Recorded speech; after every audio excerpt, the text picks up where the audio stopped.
Diskolorasi gigi adalah perubahan warna pada gigi. Penyebab perubahan warna pada gigi diklasifikasikan menjadi dua, yaitu diskolorasi ekstrinsik dan diskolorasi intrinsik. Diskolorasi ekstrinsik ditemukan pada permukaan luar gigi dan disebabkan oleh substansi dari luar gigi seperti noda karena pewarnaan dari makanan atau minuman yang berkepanjangan. Contohnya adalah teh dan kopi. Serta kebiasaan merokok juga dapat menimbulkan diskolorasi ekstrinsik pada gigi. Diskolorasi intrinsik dapat ditemukan pada dentin atau lapisan dalam gigi dan dapat disebabkan oleh trauma, perdarahan berlebih saat pengambilan jaringan pulpa, pengaruh bahan pengisi saluran akar, pengaruh bahan tambalan, dan kondisi sistemik.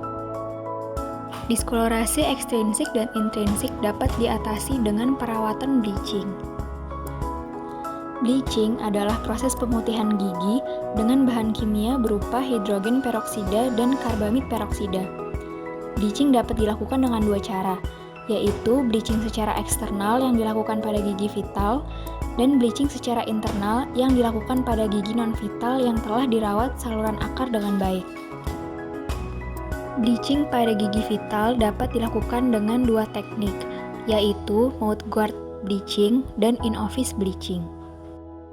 Bleaching dengan teknik mouth guard biasanya dipakai pada perubahan warna gigi yang tergolong ringan. Teknik ini dianjurkan sebagai teknik pemutihan yang dilakukan di rumah atau disebut dengan home bleaching.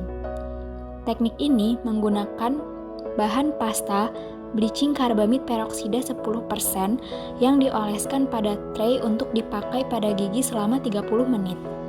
Teknik ini dapat dilakukan pada malam hari saat tidur yang disebut dengan night guard vital bleaching atau dapat dipakai pada siang hari. Kelebihan dari mouth guard bleaching yaitu prosedur yang sederhana, ekonomis, hasil yang optimal, presentasi keberhasilan tinggi, serta efek samping yang minimal.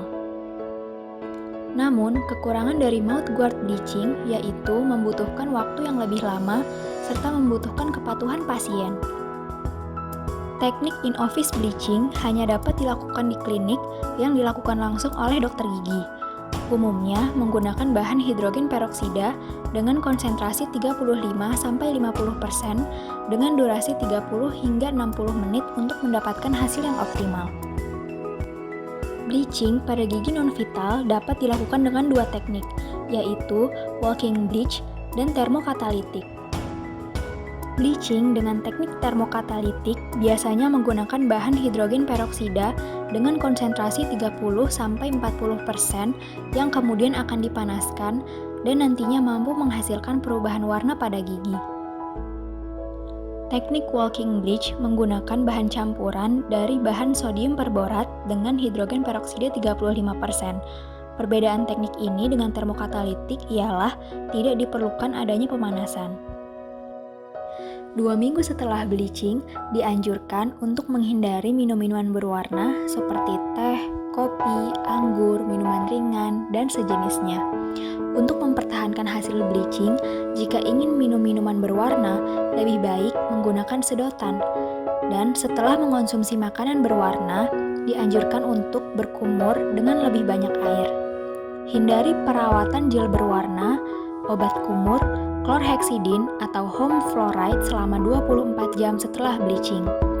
Tidak merokok selama 24 jam, dan jika gigi menjadi sensitif, segera hubungi dokter gigi Anda.